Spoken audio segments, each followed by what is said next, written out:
आणि ब्रेक नंतर तुमचं पुन्हा एकदा तयारी द्यावीची या कार्यक्रमामध्ये स्वागत. नामदेव राऊत उस्मानाबादहून आपल्याशी बोलतोय. नामदेव, प्रश्न विचार तुझा. Hello madam, good morning madam. Good morning Namdev, प्रश्न विचार.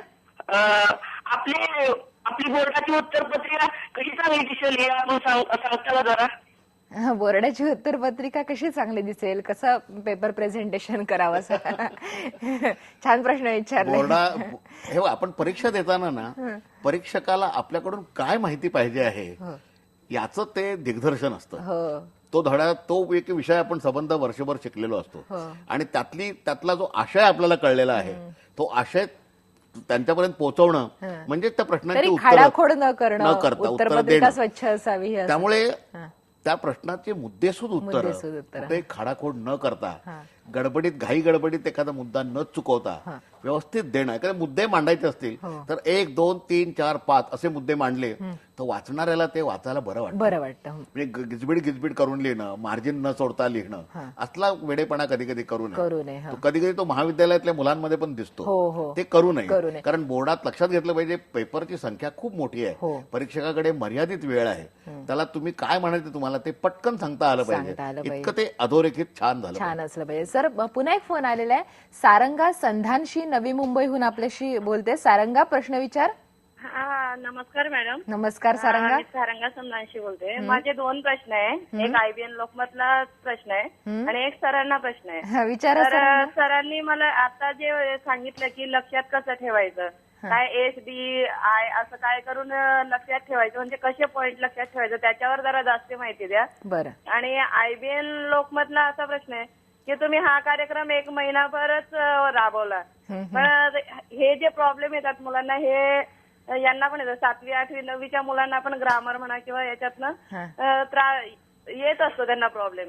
तर तो प्रॉब्लेम नेहमी आई वडिलांना मुलं विचारतात, तर ते प्रश्न पण आई वडिलांकडनं एखाद्या वेळेस सॉल्व्ह होत नाही. आणि प्रत्येक व्यक्तीला ट्युशन लावणं म्हणजे मला तुमचा मुद्दा कळला सारंगा. तुमची अशी इच्छा आहे की हा कार्यक्रम 1 महिन्यापुरता न ठेवता अधिक चालवावा. तुमच्या या सूचनेचा आम्ही नक्की विचार करू. आम्ही तो तसा प्रयत्न करतोय. पण धन्यवाद, तुम्ही हा कार्यक्रम पाहता आणि तुम्हाला हा कार्यक्रम आवडला आणि त्याचा फायदा होतोय हे सगळ्यात. सर, त्यांनी प्रश्न विचारला की ते जे तुम्ही सांगितलं ना मेमरी टिप्स, त्याबद्दल. आता त्या मेमरी टिप्स मध्ये विद्यार्थी मित्रांनो 2-3 पद्धती असतात.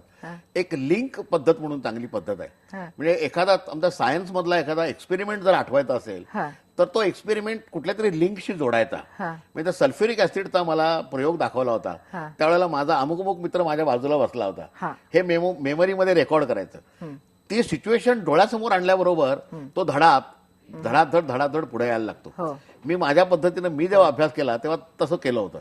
पेगिंग सिस्टम याचा अर्थ असा की एखादा मुद्दा लक्षात ठेवायचा असेल, आता एक फॉर्म्युलेज लक्षात ठेवायचे असतील तर ते फॉर्म्युलेज 1, 2, 3, 4, 5 ह्या पद्धतीनं लक्षात ठेवायचे आणि आपल्याला आवडत असलेल्या एखाद्या कुठल्या तरी गोष्टीशी ते लिंक करायच्या, त्या पेक करायच्या. सर, या स्मरण याच्याबद्दल आपण बोलूयात. परत एक फोन आलेला आहे आपल्याला. तन्मय महाजन यवतमाळहून बोलतोय. तन्मय, प्रश्न विचार तुझा. Good morning madam. Good morning Tanmay. माझ्या सरांना असा प्रश्न आहे की पेपर उद्या, आता आमचा मराठीचा पेपर आहे, तर मराठीच्या पेपरमध्ये जो प्रश्न आधी येते सोडवता तो आधी सोडून नंतर दुसरा सोडवायचा, की त्याच्यासाठी जो येत नाही प्रश्न त्याच्यासाठी जागा सोडून नंतर दुसरा सोडवायचा. त्याचा प्रश्न असा आहे सर की जे प्रश्न आधी येतात, कदाचित 5वा येत असेल तर तो आधी सोडवला तर चालेल का, की क्रमाने सोडवायला हवे? क्रमाने कधीही सोडवायची घाई करू नका. जे प्रश्न आपल्याला येतात, म्हणून मी नेहमी सांगतो विद्यार्थ्यांना की आपल्या खिशात किती मार्क पहिल्यांदा घालायचे लक्षात ठेवा. मला पेपर बघितल्यानंतर मला असं वाटलं की मला 50 मार्काचा पेपर लगेच सोडवता येतोय, झटपट सोडवत होतं. त्या वेळेचं नियोजन करा आणि 10, 10, 10 असं करत पहिले 50 मार्क ऍक्युअर करून घ्या. नंतर मग जे थोडेसे कॉम्प्लिकेटेड वाटतात त्या प्रश्नांवरती आघात करा. जे येतात चांगले ते सोडवायला हरकत नाही. श्रद्धा पोखरकर मुंबईहून आपल्यासोबत बोलते. श्रद्धा, प्रश्न विचार तुझा. श्रद्धा, तुझा प्रश्न विचार. हॅलो मॅडम, माझा प्रश्न असा होता की उद्या मराठीचा पेपर आहे आणि मुलांना 250 ते 300 शब्दामध्ये निबंध लिहायचा असतो, कमीत कमी 1.5 पानांचा असतो, तर त्यामध्ये मुलांचा वेळ खूप जातो. मग तो शेवटी लिहिला तर चालेल का? निबंध शेवटी लिहिला तर चालेल का, कारण वेळ खूप जातो असं म्हणतात. निबंध शेवटी लिहिला तरी तर काही बिघडणार काहीच नाहीये. पण माझी एक सूचना अशी आहे मुलांना, शेवटी निबंध लिहिणाऱ्या मुलांना जो निबंध आपण लिहिणार असू, समजा आता माझी मातृभूमी हा विषय असेल, तर त्यात आपण काय मुद्दे लिहिणार आहोत ते उजव्या बाजूला एक चौकोन काढा आणि त्यात ते मुद्दे 1, 2, 3, 4, 5 असे लिहा आणि मग त्याचा विस्तार त्या निबंधात करायला सुरुवात करा.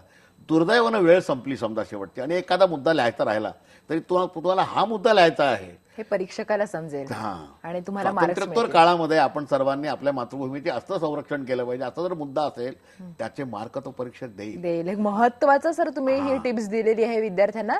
सर आपल्याला असेच फोन येतात आहे, आपण तुमच्याशी बोलणार आहोत विद्यार्थ्यांना तुमच्या प्रश्नांची उत्तरं देण्यासाठी. सर आपल्यासोबत आहे, तुम्ही प्रश्न विचारा, पण इथे आपण एक ब्रेक घेतो आहोत. पहा फक्त IBN लोकमत.